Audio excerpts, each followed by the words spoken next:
వరుణ్ ఏమన్నారు? Is very very proud. అంటే everyone, ఇంకా నేను ఇక్కడికి వచ్చిన తర్వాత ఇంకేదో పని మీద నాకు చరణ్ అన్న కాల్ చేస్తే నేను అప్పుడు చెప్పా చరణ్కి నేను ఇఫీలో ఉన్నానంటే, ఓ ఏం చేస్తున్నావు ఇఫీలో అంటే, అదే నా మూవీ సెలెక్ట్ ఇంత మెల్లగా చెప్తాను ఏంటి, because it's I don't know. అంటే ఫోన్ చేసి నేను చెప్పలేదు అందరికి. అన్నకు కూడా నా పోస్ట్ చూసిన తర్వాతే అన్న ఫ్యామిలీ గ్రూప్ లో పెట్టాను. సో అలా చూసాడు అన్న.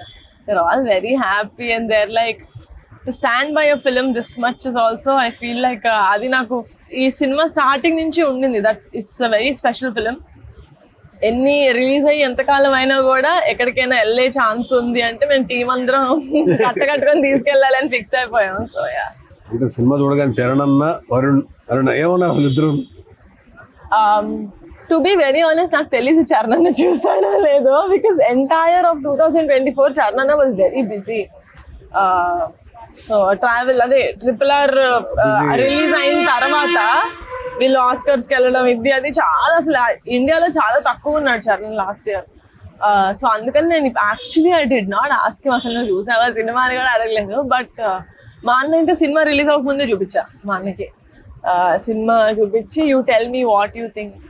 మా అన్న నాకు తెలీదు లాస్ట్ టైం సినిమా చూసి నేను ఏడ్చానని మా అన్న ఎప్పుడు అన్నాడో కూడా నాకు గుర్తులేదు, కానీ మా సినిమాకి అన్నాడు చాలా. నాకు ఓకే థ్యాంక్ యూ.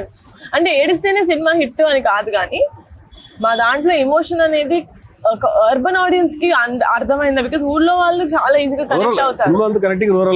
ఎగ్జాక్ట్లీ. ఎందుకంటే నేను మా అన్న హైదరాబాద్ లోనే పుట్టి పెరిగాం. మాకు ఊరు అంటే చాలా తక్కువ, పండుగలకి వెళ్ళడం తప్ప, అది కూడా నాన్నూరు కూడా కాదు, అమ్మ ఊరు నిడదవోలకి వెళ్ళడం తప్ప.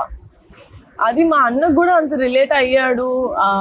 నాకు తెలిసి ఎందుకు రిలేట్ అయి ఉంటాడంటే మా అన్నకి బాయ్స్ గ్రూప్ చాలా స్ట్రాంగ్, స్కూల్ టైం అప్పటి నుంచి ఒకటే గ్రూప్ అనమాట, అందుకని కనెక్ట్ అయి ఉంటున్నాడు అనుకున్నా. But my brother was very surprised నేను ఈ సినిమా సెలెక్ట్ చేసి తీసుకున్నందుకు. Was very